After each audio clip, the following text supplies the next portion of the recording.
Suspense.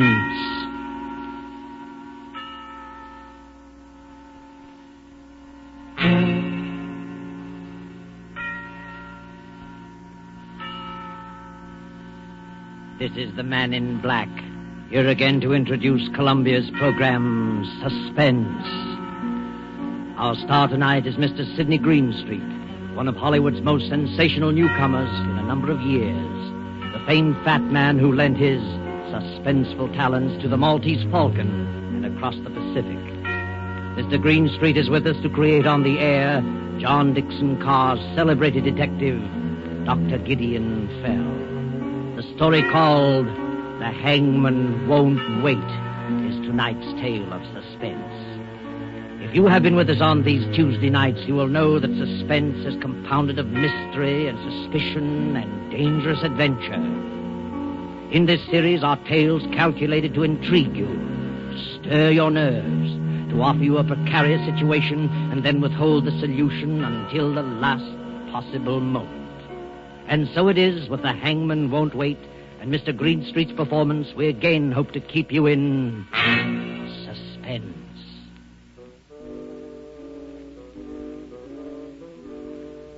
He comes striding towards us now, beaming like old King Cole.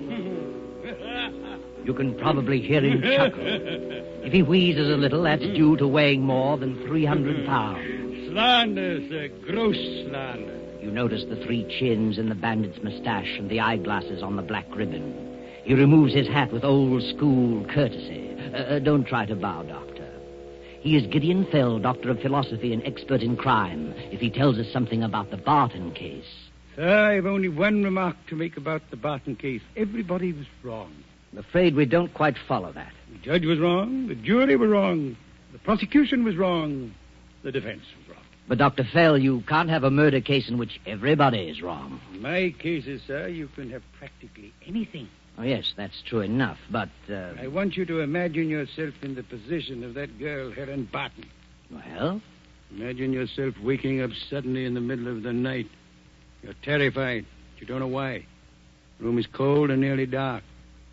All of a sudden, you realize it's a room you've never seen before. There's a queer smell like old stone and disinfectant. There's no sound except...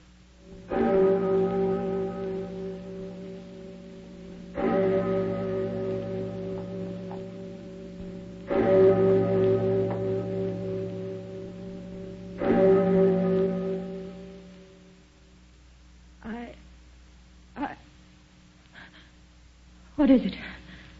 What was that? Now lean back in your bed, dearie. It's all right. Yes, take it easy, miss. I was dreaming. You were having a nightmare, dearie. But it's all right now. Nothing's going to hurt you. Not yet. Be quiet, Anna. All right, all right. Would you like us to turn on all the lights, miss? Please, would you do that? You see, I don't understand this. Where am I and how did I get here? And who are you? Now, don't start that all over again, please. Start what all over again? Saying you've lost your memory and don't even know what your name is? Are you insane? Of course I know what my name is. I'm Helen Barton. Ah. But it's all I do know. Where am I?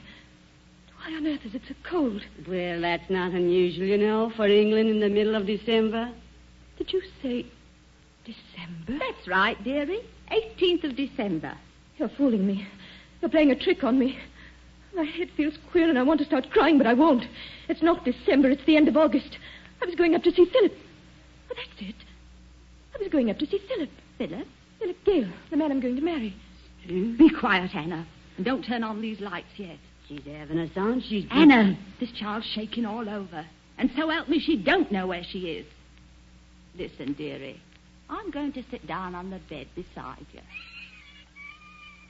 Now take my hands. Hold them tight. What's wrong? Why are you looking at me like that?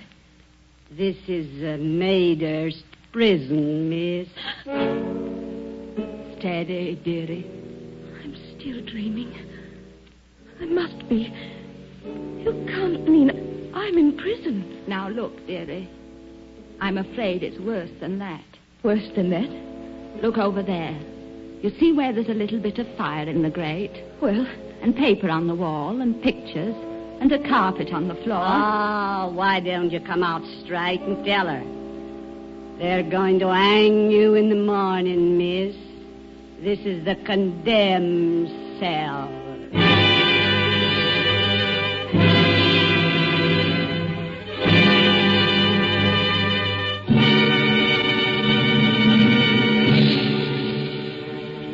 With sudden shock, the prison clock smote on the shivering air.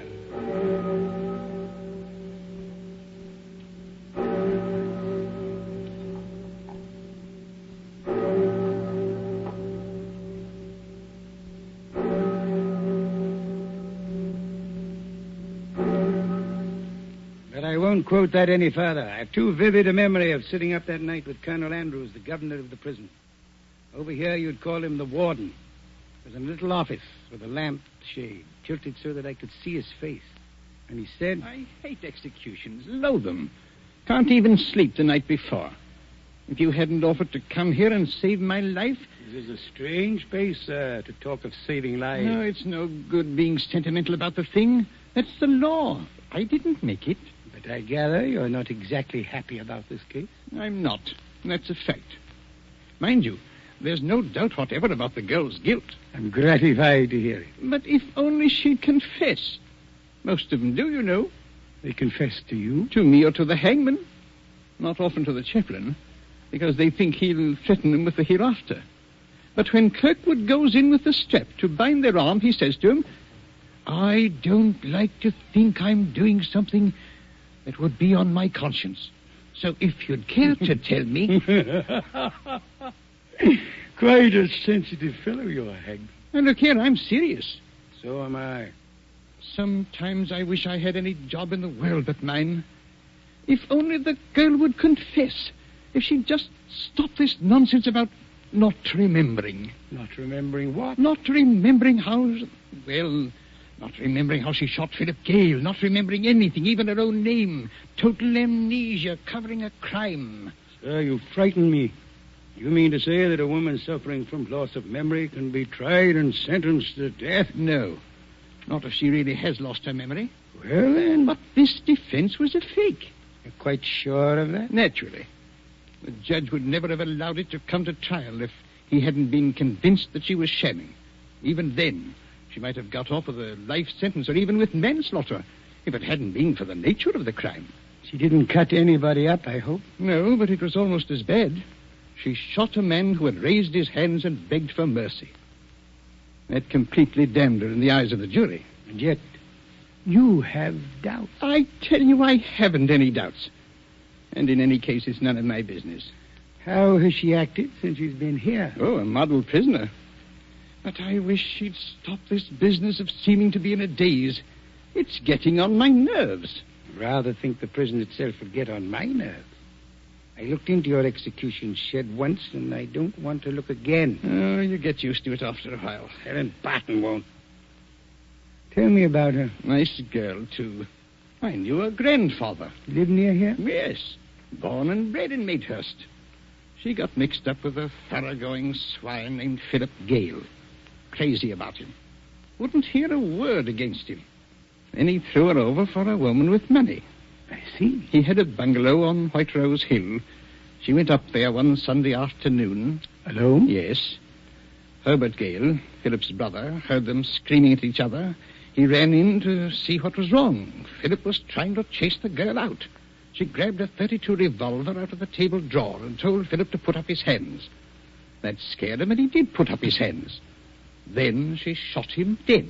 And afterwards? Afterwards, she couldn't remember. Couldn't remember anything? No, pretended she didn't even recognize her own family. She said, "Who is Philip Gale?" Mm-hmm. And you hang her tomorrow morning? Yes.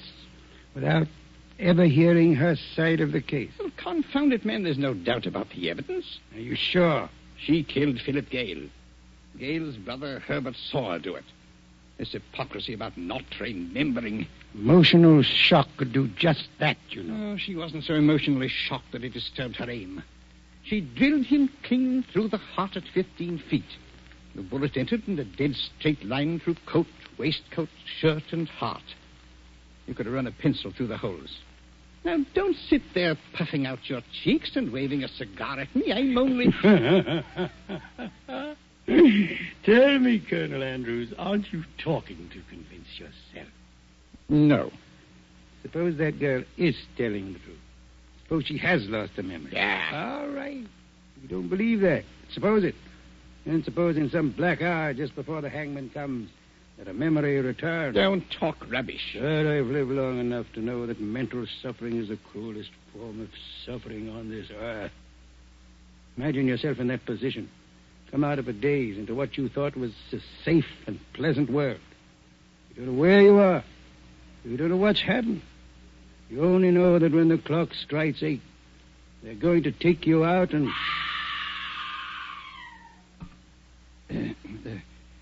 Did you hear that? Yes. Are you thinking what I'm thinking? Yes. It isn't possible.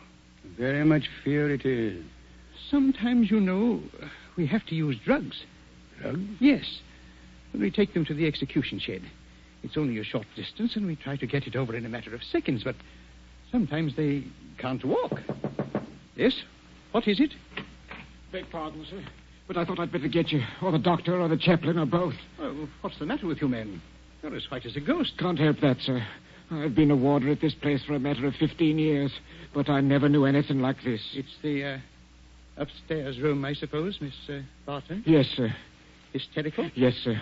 She says she remembers now. I see. She's carrying on something awful, sir. But that ain't all. She claims she never done it. What's that? She claims she never killed Mr. Gale at all. Never killed? That's all, Harris. You may go. Yes, sir. Any other disturbances in the building? Well, sir, they're a bit restless in A-wing. That's usual. Yes, sir. And there's a bloke, outside the prison, who keeps hanging about in front of the main gate. You can see him by the street lamp. First, he'll take a few little quick steps back and forth. Then he'll run and stick his face against the bars of the gate. Then he'll go back to pacing again. Fair gave me the creeps it did, even before this other thing. You don't happen to know who he is? It's the other Mr. Gale, sir. Herbert Gale. I hadn't the art to chase him away. All right, Harris, go ahead. I'll be along in a minute. Yes, sir. So the girl claims to be innocent. You heard that, eh? Yes, I heard it. What do you mean to do? I'll see the girl, of course. But it won't affect the issue. Not even if she does happen to be innocent? Well, in the name of heaven, try to understand my position. Believe me, I do understand it. The jury convicted this girl of murder. Her appeal was dismissed. The Home Secretary has refused to intervene on behalf of the King. You couldn't do anything even if you wanted to. You couldn't even appeal to the Home Secretary without new evidence. Exactly. And it's too late for new evidence, because you can't just accept the word of Helen Barton. All the same, I'm dreading this interview. It's against regulations, but I wish you'd come along with me. Oh, if there were only something. There isn't. Where's the whiskey? I think a little stimulant. She will need the stimulant. Well, it's a cold night. It'll be colder yet where she's going.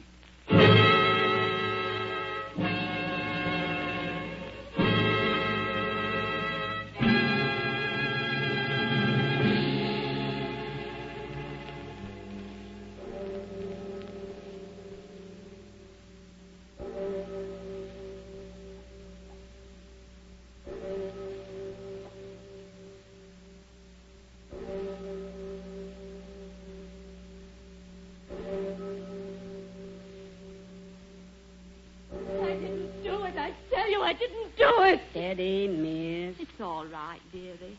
The governor and the big stout gentleman believe you didn't do it. Oh, no, they don't. You needn't try to fool me. Look at them over there in the corner whispering. Well, she's lying. I heard that. You said, Phil, she's lying, but I'm not lying. I'm not. Miss, you've got to pull yourself together. And have a nice breakfast. What would you like for breakfast?